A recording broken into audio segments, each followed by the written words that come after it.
Welcome to this video tutorial on embedded system. In this video, we will be discussing on module 6, that is the networks. So the following points will be covered through this video. Introduction, distributed embedded architecture, why distributed, network abstractions, hardware and software architecture, message passing programming. So introduction. In a distributed embedded system, there are several processing elements which are connected by network that allow them to communicate. The application is distributed over the processing elements, and some of the network is done at each node in the network. The term network here to mean an interconnection scheme which does not provide any shared memory communication. So there are several reasons to build a network based on embedded systems. So they are, when the processing tasks are physically distributed, it's necessary that some particular events that occur need more computing power. Then the data reduction is another important reason for distributed processing. So it's possible to perform some initial signal processing on captured data to reduce its volume. The next one is a modularity. So that is when a large system is assembled out of an existing component. So these components may use the network port as a clean interface, and this does not interfere with the internal operation of that component. Then it can be made easier for debugging the microprocessor in one part of the network. Then finally, in other cases like network can be used for building the fault tolerance into a system. So these are some of the reasons to build the network based embedded system. Now comes a distributed embedded architecture. So here a distributed embedded system can be organized in many different ways. So the basic units that are being used for a distributed embedded system are PE, that is the processing elements, and the network. So with the figure, mainly the PEs may be a non-programmable unit such as a PE may be a set of instruction processors like DSP and microcontrollers or CPUs, as well as a non-programmable unit such as ASCII, which is used to implement PE4. Then the input output devices can be sensors or actuator. These can be implemented depending whether if we need to provide an input or an output. So as long as it can speak the network protocol to communicate with the other PEs. Then so the network in this case is used to be a bus protocol, or it works based on bus network, but like other topologies can also be used for the same. Yeah, here. So we often refers to the connection between PEs provided by the network as communication link. Yeah, so that is distributed embedded architecture. Now the next one is why distributed. So in some cases, distributed systems are necessary because the device that the processing elements communicate with are physically separated. So if there is a particular deadline for processing the data, like if it's short, it may be more cost effective to put the processing elements where the data are located, other than that building any higher speed networks to carry the data to distant. Yeah, that is another reason. Then an important advantage of distributed system is that with several CPUs in one part of the system can be used to help to diagnosis problems in another part. Then like if you are debugging a prototype or diagnosing a problem in a field, isolating the error to one part of the system can be difficult, but rather than that everything will be done on single CPU. Like if everything is done on a single CPU, it will be difficult for isolating the error to one part. Yeah, so if you have several CPU in the system, you can use one to generate input for another and to watch its output. So this is why like we need the distributed system. Now the network abstraction. So the International Standard Organization has developed a 7-layer model of network that's known as Open System Interconnection Model, that is OSI. So this is like from the lowest to the highest level of the abstraction. So this is how the layers are being kept. So the first one is a physical layer. Here the physical layer, it defines a basic property of the interface between the system. It has a physical connections, that is the plugs and the wires, then electrical properties, then basic functions of the electrical and physical components, and the basic procedures for exchanging the bits. The next is the data link layer. So the primary purpose of this layer is for the error detection and control across a single link. So if the network requires multiple hops over several data link, the data link layer does not define the mechanism for the data integrity between the hops, but only within a single hop. It will be defined only between the single hop. Then comes the network layer. So in this layer, here basic end-to-end data transmission service is being kept. Then the network layer is particularly important in multi-hopping networks. Yeah. Then next is the transport layer. So in this layer, it defines a connection oriented service. That is, it ensures if data is delivered to that proper to in a proper order without any error. So it ensures if the data is delivered in a proper order without any errors across a multiple link. Then is a session layer. So a section layer provides mechanism for controlling the interaction of and user service across the network, such as data grouping and checkpointing. So then comes the presentation layer. So in this layer, it defines a data exchange format. It defines a data exchange format, and it provides the transformation utilities to the application programs. So the last layer is application layer, and in this application layer, it provides application interface between the network and the end user program. So this is how the 7 layers are being kept. This is a diagram for the OSI model. Then comes the hardware and software architecture. So in hardware and software architecture, the distributed embedded system can be organized in many different ways, like depending on what their application and what is the need of the application and the course constraints. Based on that, distributed embedded system can be organized in many different ways. So there are so one of the ways is point-to-point network. So in point-to-point network, a point-to-point link is established between the connection, that is between the two processing elements. Point-to-point link is been established. It's a simple design which ensures which deals with only two components. So it's a simple design which deals with only two components. So as we can see in the figure, the input device gives a the input device first passes the signal to the digital filter, that is F1, through a point-to-point link. Then that result of F1 is being passed through the second point-to-point link, that is the filter F2. So this result are being sent to the output devices as a third point-to-point link. So here's as we are using the point-to-point connection, it allows both F1 and F2 to receive a new sample and send a new output at the same time without worrying for any collision. So here the main advantage is that there will be no collision in the communication network.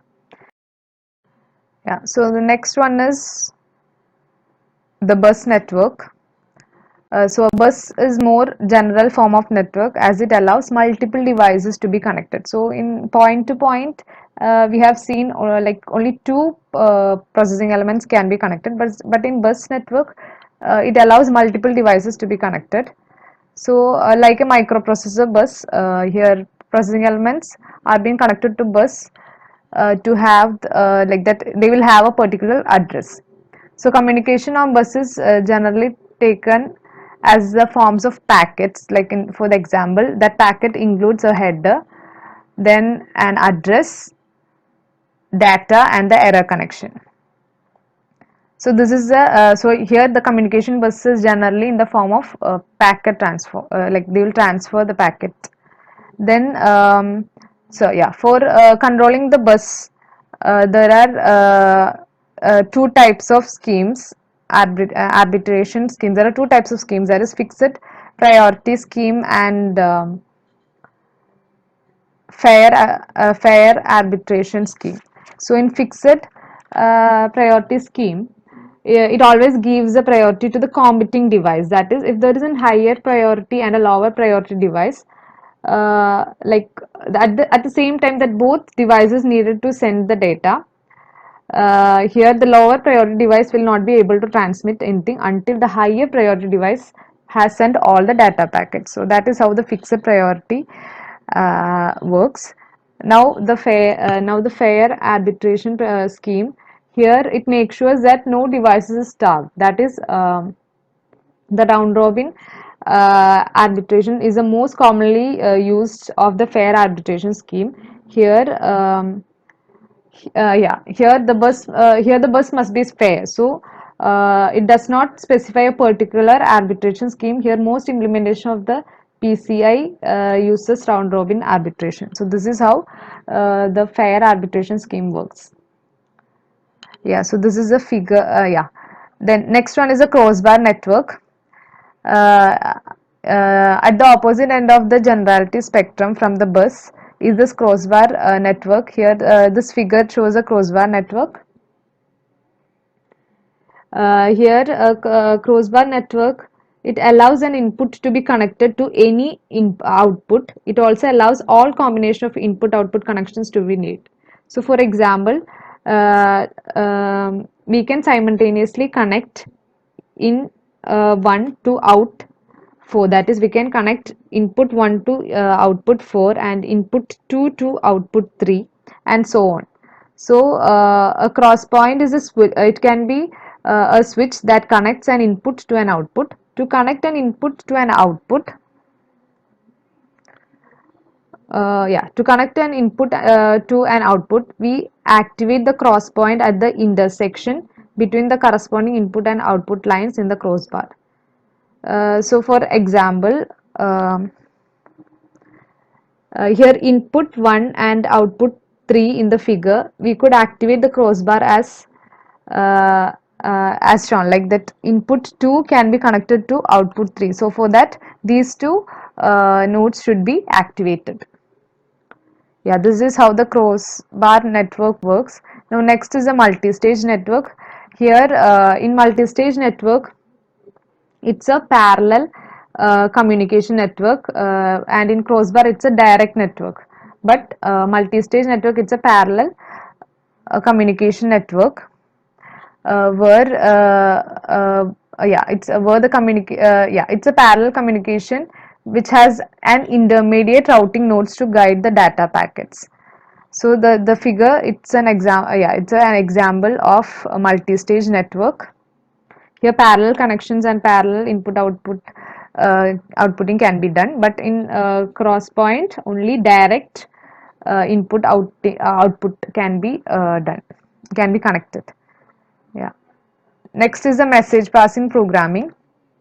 Message passing programming in the distributed embedded system, it does not have any shared memory. So so they must communicate by passing messages. So a message is a natural communication unit. Here message is taken as a communication unit, and the message here, it's broken into packets to be sent through the network. So a procedural interface for sending a packet, it looks like sent, packet, address and the data. So here a routine should return one routine should return a value to indicate that the message has been sent or it has reached that particular place successfully. So for this, the network includes an handshaking protocol.